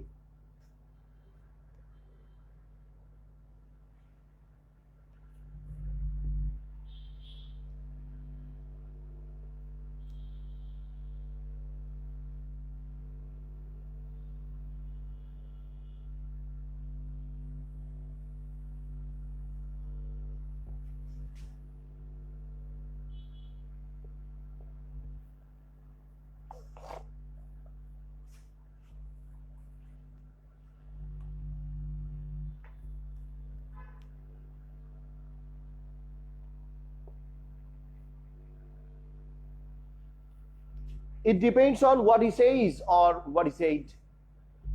যে টেন্সেই ব্যবহার করেন না কেন আপনি ভার্ব, কোনো সমস্যা নেই, এটা নির্ভর করছে সে কি বলে বা সে কি বলেছিল তার উপর। হ্যাঁ, ব্যাপারটা নির্ভর করছে সে কি বলে বা সে কি বলেছিল তার উপর। সো আপনি এটা যে কোনো টেন্সেই যাইতে পারতেছেন, কোনো অসুবিধা নেই। ওকে, তাহলে এইখানে ইট depends on what he shed, এইখানে কয়টা ফাইনাইট ভার্ব আছে? ইট ডিপেন্ডস একটা আর সেইড একটা, তাহলে এখানেও দুইটা ফাইনাইট ভার্ব আছে। দুইটা ফাইনাইট ভার্ব থাকা মানে এখানেও দুইটা ক্লজ আছে। এইখানে যে দুইটা ক্লজ আছে সেই দুইটা ক্লজের মধ্যে ক্লজ আইডেন্টিফাই করা, ধরেন হ্যাঁ আপনার পরীক্ষার কোশ্চেনে আপনাকে ক্লজের নিচে আন্ডারলাইন করে দেয়া হবে, হয় সাধারণত আমি দেখছি যে এটা কি ক্লজ, আন্ডারলাইন করে দেওয়ার পর আপনি সেটা দাগ দিবেন, ঠিক আছে, কিন্তু আপনার নিজেরই একটা আইডেন্টিফাইং স্কিল থাকা উচিত যে কোনটা কি ক্লজ। আমি প্রশ্ন করলে আমি লিখে দিতাম একটা সেন্টেন্স, লিখে দিয়ে বলতাম the subordinate clause used in this sentence is of what kind, এইখানে এই বাক্যে যে সাবঅর্ডিনেট ক্লজটা ব্যবহার করা হয়েছে সেটা কোন ধরনের। তার মানে আপনি সাবঅর্ডিনেট ক্লজ খোঁজেন আগে, খুঁজে তারপর ওটা বলেন যে ওটা কোন ধরনের। হ্যাঁ, আমি কোশ্চেন করলে এমনি দিতাম, তো যাই হোক তারা অনেক সুবিধা করে দেয়, দাগায় টাগায় সাজায় গুছায় পাঠায় দেয়, আপনি জাস্ট বেছে নিয়ে দাগায় দেবেন, জাস্ট দেখে দাগায় দিবেন। আর আমি কোশ্চেন করলে কোনো কিছু দাগ টাগ দিতাম না, সোজা বলে দিতাম এর মধ্যে আগে খুঁজেন, খুঁজে ওটা বার করেন, বার করার পর বলেন যে ওটা কোন ধরনের ক্লজ। হ্যাঁ, তো যাই হোক সাবঅর্ডিনেট ক্লজের ব্যাপারে আপনার দাগ দেয়া থাকবে, পরীক্ষার কোশ্চেনে দেয়া থাকে, সোফার এটা দেখছি। যদি নাও থাকে আপনার নিজস্ব একটা স্কিল থাকতে হবে, তো আইডেন্টিফাইং স্কিল, তাই না? যে আমি চট করে একটা সেন্টেন্সের মধ্যে দিয়ে সাবঅর্ডিনেট ক্লজ বের করে নিব, চট করে একটা সেন্টেন্সের মধ্যে দিয়ে প্রিন্সিপাল ক্লজ বের করে নিব, মানে সবকিছু আপনাকে খুব স্মার্টলি বের করে নেওয়ার একটা অ্যাবিলিটি থাকতে হবে এবং এইগুলাকে খুব কুইক অ্যাডাপ্ট করে নিতে হবে। সাবঅর্ডিনেট ক্লজ আপনি চট করে বের করে নেবেন কিভাবে? Subordinate clause starts with subordinating conjunction. তাহলে এখানে সাবঅর্ডিনেট, এই যে হোয়াট, WH, তাহলে এইখান দিয়ে শেষ পর্যন্ত সাবঅর্ডিনেট ক্লজ বের হয়ে গেল, সাবঅর্ডিনেট ক্লজ। এইবার আপনাকে জাস্ট আইডেন্টিফাই করতে হবে যে সাবঅর্ডিনেট ক্লজটা সাবঅর্ডিনেট কি ক্লজ। তো এই সাবঅর্ডিনেট ক্লজটা সাবঅর্ডিনেট কি ক্লজ। এই সেন্টেন্সে দেখেন কি আছে, সাবজেক্টের জায়গায় আছে ইট, ভার্বের জায়গায় আছে ডিপেন্ডস। তাহলে এই গেল সাবজেক্ট ভার্ব। ডিপেন্ডস কোন ধরনের ভার্ব? ডিপেন্ডস তো অ্যাকশন ভার্ব। তাহলে অ্যাকশন ভার্ব যদি হয় তাহলে অবজেক্ট থাকতে পারে। প্রশ্ন করেন কি বা কাকে দিয়ে? এটা নির্ভর করছে, কি নির্ভর করছে, কাকে নির্ভর করছে, কোনো উত্তর হয় না। তাইলে কি নির্ভর করছে, কাকে নির্ভর করছে, কোনো উত্তর হয় না, মানে এখানে অবজেক্ট নাই। হ্যাঁ, ভার্বটা অ্যাক্টিভ ভার্ব, কিন্তু কি কাকে দিয়ে প্রশ্ন করে পাওয়া যাচ্ছে না, তাহলে অবজেক্ট নাই। আর অ্যাক্টিভ ভার্বের যদি অবজেক্ট না থাকে তাহলে কমপ্লিমেন্টও থাকে না। তার মানে আপনি এই সেন্টেন্সে যে জায়গাটায় আছেন ভার্বের পরে, সেই জায়গাটা হচ্ছে অ্যাডভার্বিয়ালে। এইবার আপনার ওইখানে আপনি যে দেখেন যে ওইখানে শুধু ওই ক্লজটা আছে কিনা, নাকি আগে পরে কিছু আছে। কারণ অ্যাডভার্বিয়ালের এখানে সিঙ্গেল অ্যাডভার্বও থাকতে পারে, আবার প্রিপোজিশন প্লাস নাউন আসতে পারে। কিন্তু এইখানে দেখা গেছে যে ভার্বের পর এইটা দেখা যাচ্ছে যে শুধু ক্লজটা নাই, একটা প্রিপোজিশনও আছে। তাহলে ক্লজটা প্রিপোজিশনের পরে আছে, তার মানে আমরা এই স্ট্রাকচারে আছি, প্রিপোজিশন প্লাস নাউন। তাহলে এটা কি ক্লজ? এটা noun as the object of preposition। তাহলে এটা নাউন ক্লজ কি হিসেবে? এটা noun clause as the object of preposition। Okay, noun clause as subject। এই যে ইংরেজি সেন্টেন্স, আপনার যে ইংরেজি সেন্টেন্সটা subject verb object complement adverb, এই ইংরেজি সেন্টেন্সটার মধ্যে সাবজেক্টের জায়গায় কে থাকে? Noun pronoun. এখানে একটা ক্লজ থাকলে নাউন হবে। এই যে এই সেন্টেন্সের ক্লজটা সাবজেক্টের জায়গায় আছে, সো এটা নাউন ক্লজ। আচ্ছা, ভার্বের জায়গাটা তো শুধু ভার্বের, এরপরে কি আছে? অবজেক্ট। সেকেন্ড সেন্টেন্সে যে সাবঅর্ডিনেট ক্লজটা আছে, সেই সাবঅর্ডিনেট ক্লজটা অবজেক্টের জায়গায় আছে, সো এটা নাউন ক্লজ। থার্ড সেন্টেন্সে যে সাবঅর্ডিনেট ক্লজটা আছে, এই হোয়াট হি সেইডটা, এই সাবঅর্ডিনেট ক্লজটা কমপ্লিমেন্টের জায়গায় আছে, এটা নাউন ক্লজ। আর এর পরের যে সাবঅর্ডিনেট ক্লজটা আছে, এই সাবঅর্ডিনেট ক্লজটা অ্যাডভার্বিয়ালের এলাকায় প্রিপোজিশনের পরে আছে, সেই হিসেবে এটা নাউন ক্লজ। বুঝা গেছে? তাহলে নাউন ক্লজ, এই যে একটা ইংরেজি সেন্টেন্সের মধ্যে নাউন ক্লজ যে যে জায়গায় থাকে, সেই জায়গাগুলা, একটা সেন্টেন্সের মধ্যে নাউন ক্লজ যে যে জায়গায় থাকে, সেই জায়গাগুলো আপনাকে সার্কেল করে দিয়ে সেন্টেন্সের স্ট্রাকচার অনুযায়ী আপনাকে বোঝাই দেওয়া হলো। ওকে, তাহলে নাউনের ব্যাপারটা গেল। হ্যাঁ,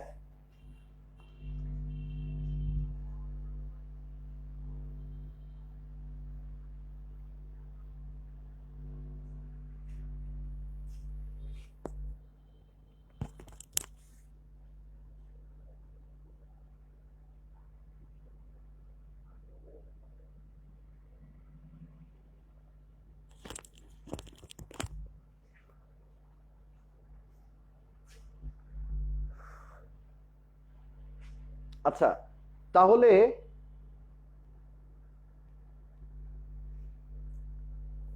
আমরা নাউন ক্লজটা দেখলাম না, নাউন ক্লজ বের করতে পারছি না। যে কোনো জটিল কোনো সমস্যার, যে কোনো হোয়াটএভার,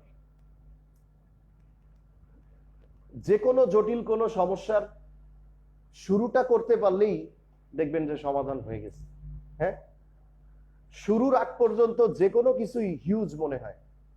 ইভেন আমাদের ডে টু ডে লাইফেরও কত ধরনের কত ক্রাইসিস, কত প্রবলেমস এর মধ্যে দিয়ে তো আমাদেরকে যেতে হয়, তাই না? We are human beings, so we gotta go through different kinds of problems, lot of problems we gotta go through.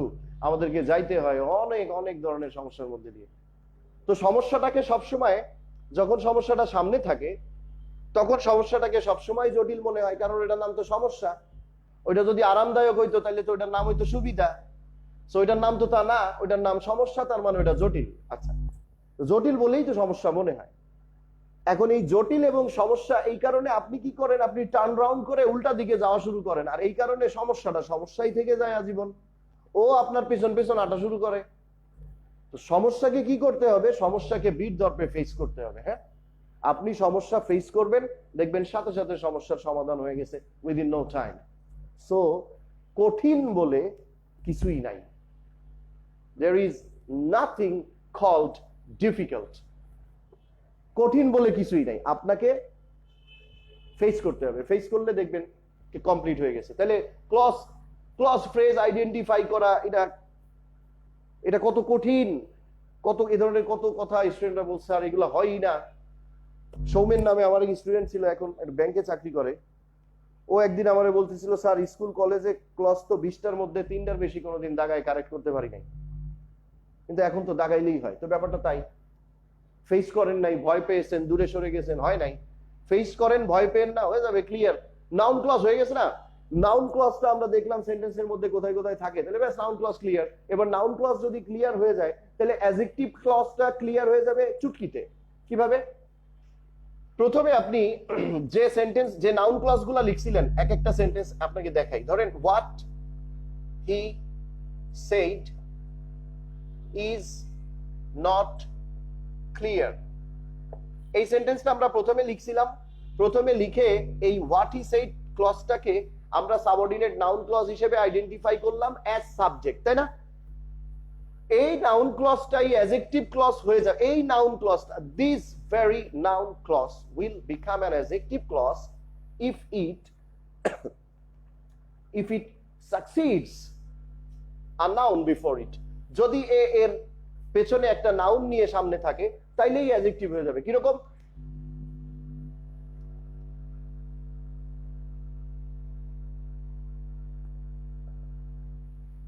The thing what he shed, যে জিনিসটা যা সে বলেছিল, এই জিনিসটা যা সে বলেছিল, বা দ্য বিষয় আপনি দিতে পারেন, the subject what he said, বা the matter what he said, বা যাই দেন, the fact what he said, যাই দেন এখানে আপনি একটা, ধরেন দ্য ফ্যাক্ট দিলাম, the fact what he said is not clear.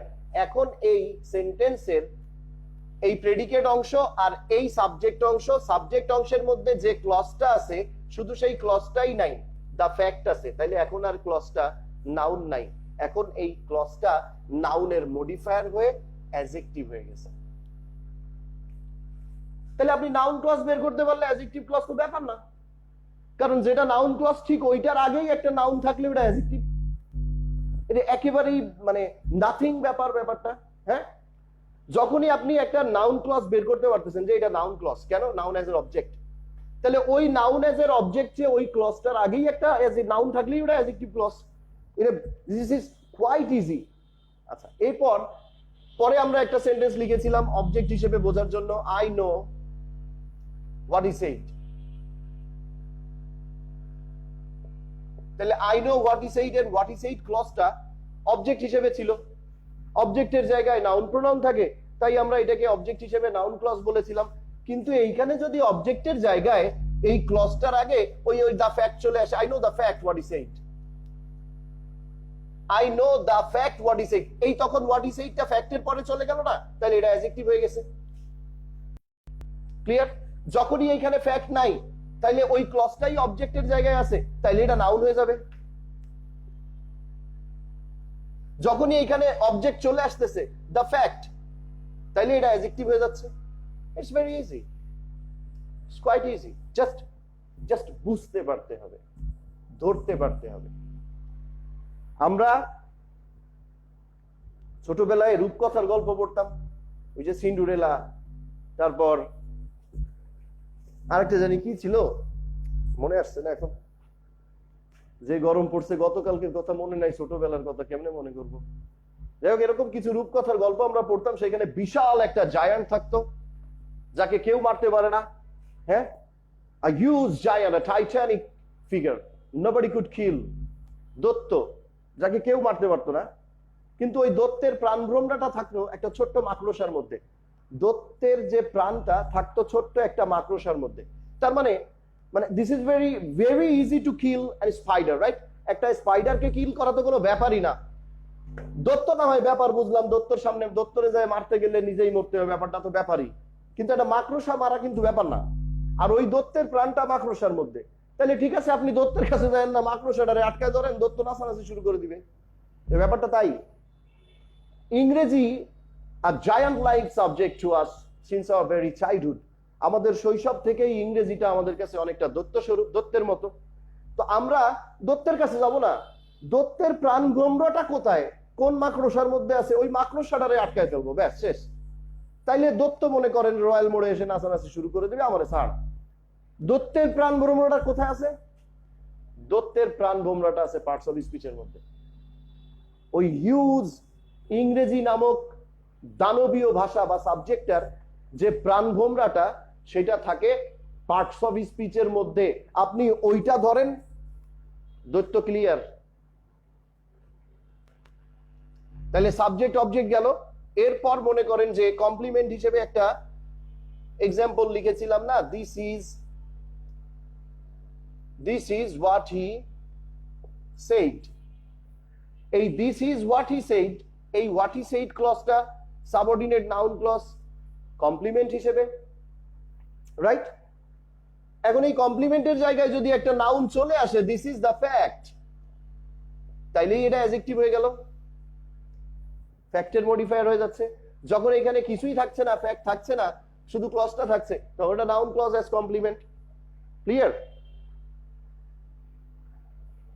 প্রিপোজিশনের পরে যেটা, ওইটার ব্যাপারটাও একই।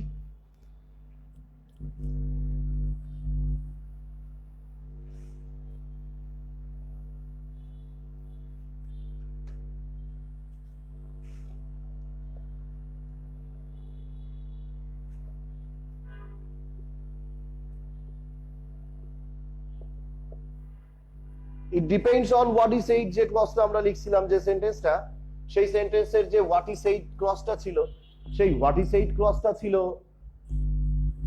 Subordinate noun clause as object of preposition. প্রিপোজিশনের অবজেক্ট হিসেবে সাবঅর্ডিনেট নাউন ক্লজ ছিল, তাই না? প্রিপোজিশনের অবজেক্টের জায়গায় আপনি একটা নাউন বসায় দেন, it depends on the fact what he said, বা it depends on the topics, যাই দেন, ওইখানে একটা নাউন আসা মানেই অ্যাডজেক্টিভ হয়ে যাবে। এটা ওইখানে একটা নাউন আসার সাথে সাথে ও অ্যাডজেক্টিভ হয়ে যাবে। তার মানে আপনি ক্লজ আইডেন্টিফাই করবেন, 3 প্রকারের সাবঅর্ডিনেট ক্লজ। এই 3 প্রকারের সাবঅর্ডিনেট ক্লজকে আইডেন্টিফাই করতে গেলে আপনি নাউন ক্লজটা আইডেন্টিফাই করতে পারলেই কিন্তু সব আইডেন্টিফাইড হয়ে যাচ্ছে। হ্যাঁ, কিভাবে? যদি আপনি নাউন ক্লজটা আইডেন্টিফাই করতে পারেন, তাহলে ওটা তো নাউন ক্লজ হইলই। এবার ওই নাউন ক্লজের আগেই যদি একটা নাউন পেয়ে যান আপনি, তাহলে ওইটা হয়ে যাবে অ্যাডজেক্টিভ। আর যখন এই ধরনের কোনো ঘটনা ঘটবে না, আপনি কোনো কিছু বুঝে উঠতে পারবেন না, না বুঝে উঠতে পারলে ওটা অ্যাডভার্ব। ক্লিয়ার? তাহলে যেটা আপনি বুঝবেন ওটা নাউন আর অ্যাডজেক্টিভ, যেটা আপনি বুঝবেন না ওটা অ্যাডভার্ব। শেষ। 3 প্রকারেরই তো ক্লজ।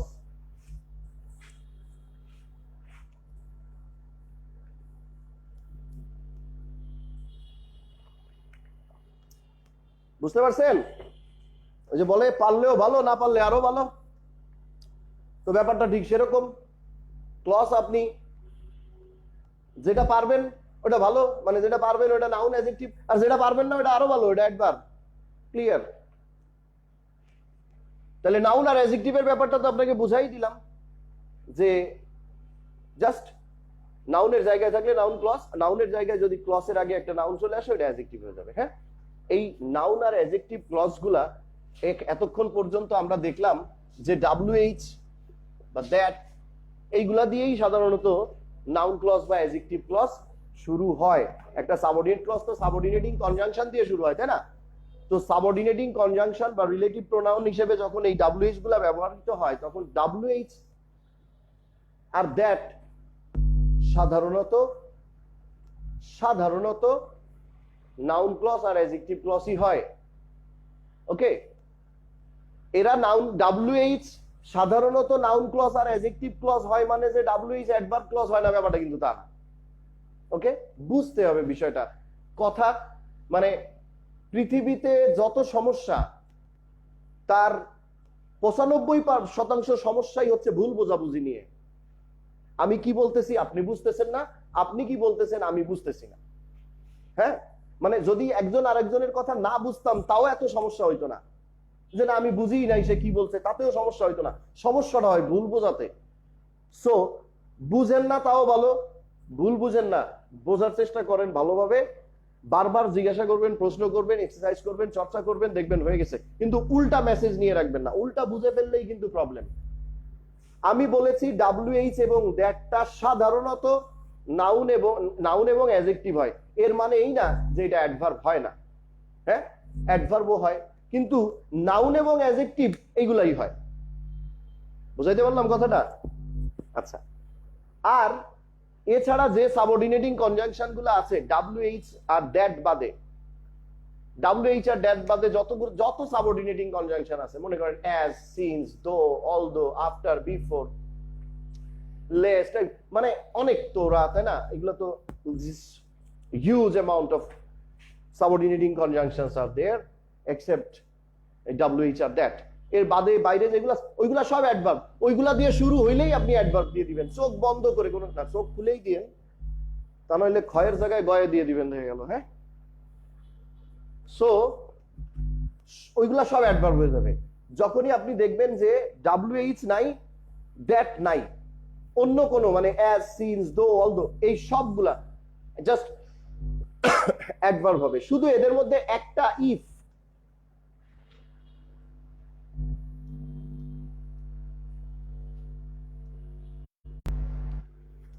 I asked him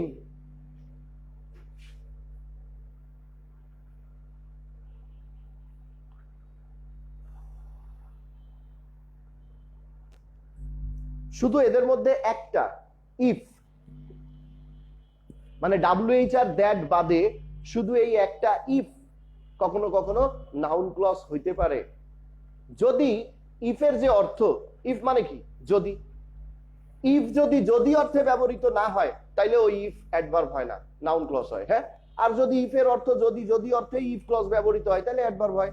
এইখানে যে ইফ ক্লজটা আছে, if he had had his lunch, I asked হিম, আমি তার কাছে জিজ্ঞাসা করেছিলাম, if he had had his lunch, তার মানে সে তার লাঞ্চ করেছে কিনা। এইখানে কিন্তু যদির কোনো বালাই নাই, তাই না? যেহেতু এখানে একটা ইফ থাকা সত্ত্বেও যদির কোনো বালাই নাই, তাহলে এই if he had had his lunch ক্লজটা নাউন ক্লজ হবে, অ্যাডভার্ব না। কিন্তু যদি ইফের অর্থটা যদিই হয়, যেমন I will not go out, I will not go out if it rains, আমি বাইরে যাব না যদি বৃষ্টি হয়, তাহলে if it rains এই সাবঅর্ডিনেট ক্লজটা, এই ইফের অর্থ তো এখানে যদিই হচ্ছে। আমি বাইরে যাব না যদি বৃষ্টি হয়, তাহলে ইফের অর্থ যদিই হচ্ছে না, তাহলে অ্যাডভার্ব। আর উপরের বাক্যে কি যদি আছে দেখেন তো, আমি তাকে জিজ্ঞাসা করেছিলাম সে তার লাঞ্চ খেয়েছে কিনা, লাঞ্চ করেছে কিনা, তাই এখানে কি যদি আছে নাই, তাহলে তখন ওইটা নাউন ক্লজ। এছাড়া WH আর দ্যাট বাদে যত কনজাংশন আছে সব অ্যাডভার্ব। WH আর দ্যাট বাদে যত ধরনের কনজাংশন আছে সব অ্যাডভার্ব। আর WH আর that noun, adjective, adverb. Clear? WH আর দ্যাট বাদে যত কনজাংশন আছে সব অ্যাডভার্ব। তার মানে এটা না যে WH আর দ্যাট খালি নাউন আর অ্যাডজেক্টিভ, না, এরা সব।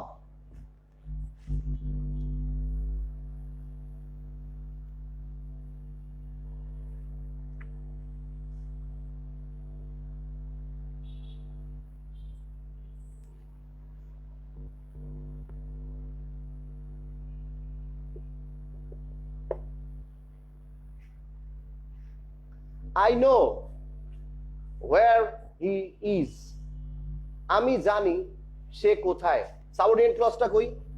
where he is। এই সাবঅর্ডিনেট ক্লজটা কি দিয়ে শুরু হয়েছে? WH। এই সাবঅর্ডিনেট ক্লজটা কি ক্লজ? এই নো ভার্বের অবজেক্ট, সো এটা নাউন ক্লজ।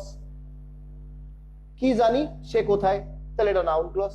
আচ্ছা, I know the place where he is, I know the place where he is, আমি সেই জায়গাটা চিনি যেখানে সে আছে।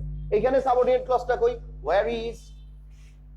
তাহলে এইখানে এই সাবঅর্ডিনেট ক্লজটা তো নো ভার্বের অবজেক্টের জায়গায় নাই, নো ভার্বের অবজেক্ট তো প্লেস আছে, প্লেসের পরে চলে গেছে, তাহলে ওটা অ্যাডজেক্টিভ হয়ে গেছে।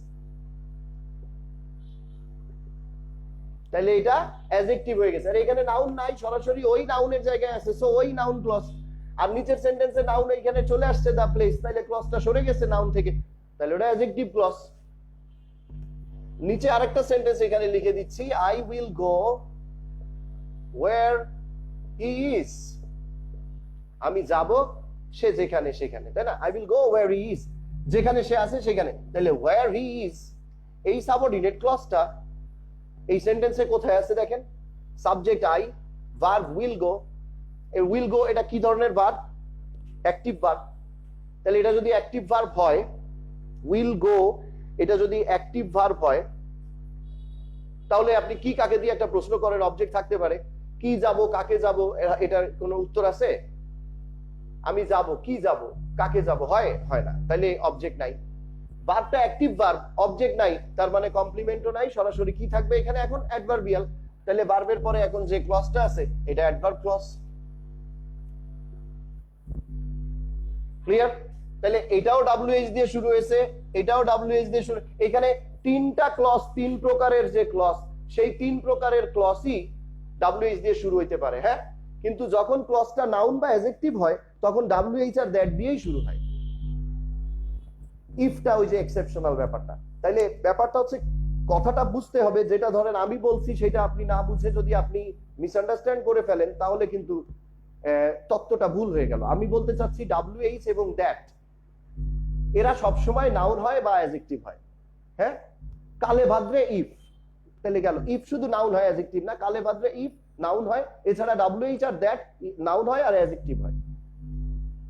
আর ডব্লিউএইচ আর দ্যাট বাদে যত ধরনের কনজাংশন আছে, since, though, although, as, before, after, lest যা আছে, এরা সব অ্যাডভার্ব ক্লজ তৈরি করে।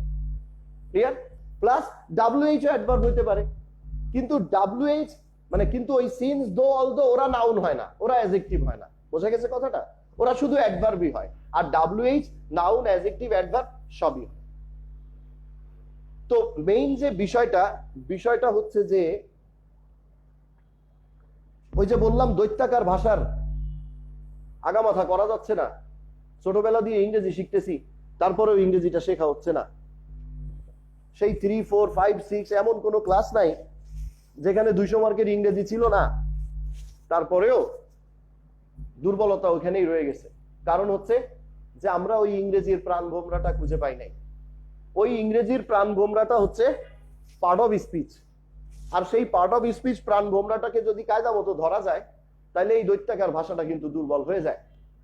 এরপর ফর ইয়োর বেটারমেন্ট, আপনাদের সুবিধার জন্য ওই পার্টস অফ স্পিচ দত্তটাকে ধরে আটকানোর পরেও, মানে ওই প্রাণ ভোমরাটা আটকানোর পরেও একটা বেসিক সেন্টেন্স স্ট্রাকচার সামহাও বের করে দেওয়া হয়েছে, যেটা এইখানে প্রায় ক্লাসে এসে লেখা হয়। বোর্ডে আপনারা দেখেন প্রতি ক্লাসেই, আপনারা নগদে বুঝে যান, বুঝাই দেওয়া হয়। কিন্তু এই জিনিসটা বোর্ডে লিখতে 4-5 বছর শুধু মাথার মধ্যে ঘুরাইতে হয়েছে আমার। হ্যাঁ, সো ওই প্রাণ ভোমরার প্রাণও আবার ওইখান দিয়ে কেটেও এর মধ্যে এনে গেতে দিছি। সো আপনি এইটাও যদি বুঝতে পারেন, টোটালি মাথায় রাখতে পারেন, তাও কিন্তু ইংরেজির মোটামুটি 50% আপনার মাথায় থাকবে। হ্যাঁ, আর এইটার সাথে পার্টস অফ স্পিচটা যখনই আপনি গ্র্যাব করে ফেলবেন, টোটাল ইংরেজি আপনার হাতে চলে আসলো। তার কারণ পার্টস অফ স্পিচটাই সব। বুঝে গেছে? ফ্রেজ বলেন, ক্লজ বলেন, এটা বলেন, সেটা বলেন, মূল ব্যাপারটা পার্টস অফ স্পিচটা। ওই যে রসুনের গোড়া এক জায়গায় বলে না, তো তাই আপনি যাই বলেন, সিম্পল, কমপ্লেক্স, কম্পাউন্ড, এই সেই হাবি জুবি ভক্কর চক্কর যত বড় বড় টার্ম বলবেন। এই যে অনেক সময় আমরা স্কুলে থাকতে আমাদের স্যার বলতো, ওই কালকে ন্যারেশন করাবো আসিস, যাইতামই না স্কুলে, কারণ ভয় পাইছি। বুঝা গেছে? ওইভাবে বললে আর যা স্কুলে পড়ি, ক্লাস 4, 5, 6-এ ইংরেজির ইও বুঝি না, তারপর এই সমস্ত নাম, ন্যারেশন, ট্রান্সফরমেশন, এই নামগুলা শুনলেই মাথা ব্যথা করতো। আর তারপর স্যাররাও এটা ভয় দিয়ে দিত যে এ বিশাল কঠিন ব্যাপার, কিন্তু অজু টজু করে আসিস আর কি, ব্যাপারটা এরকম। তো আসলে বিষয়টা এরকম না, আমাদেরকে জানতে হবে, ধরতে হবে, বুঝতে হবে। এই আপনি জানলে, বুঝলে, ধরতে পারলে এর কোনো ব্যাপার না। ফ্রেজ বলেন, ক্লজ বলেন, পার্টস অফ স্পিচ আইডেন্টিফিকেশন বলেন, বিসিএস এ যে ধরনের কোশ্চেন আসে, সেই সব ধরনের কোশ্চেন আপনি খুবই হোমলি এনভায়রনমেন্টে আনসার করে আসতে পারবেন। আপনার মনে হবে যে আপনি ঘরে বসে পরীক্ষা দিচ্ছেন। ক্লিয়ার? তো ঠিক আছে, আগের দিন আমরা ফ্রেজ নিয়ে আলোচনা করছিলাম, আজকে ক্লজ। মোটামুটি যতটুকু সম্ভব হয় একটা নির্দিষ্ট ডিউরেশনের মধ্যে। আর এই যে যন্ত্রপাতির সামনে এখানে কিছু, যেহেতু পুরা ব্যাপারটা তো আর আমার কন্ট্রোলে থাকে না, তাই না? এখানে I don't control, I am controlled. আমি এখানে নিয়ন্ত্রণ করছি না, বরং আমি নিয়ন্ত্রিত যন্ত্রের দ্বারা। সো ভুল ভ্রান্তি কিছু হয়ে গেলে ওগুলা খবর সুন্দর দৃষ্টিতে দেখতে হবে। হ্যাঁ, আল্লাহ হাফেজ।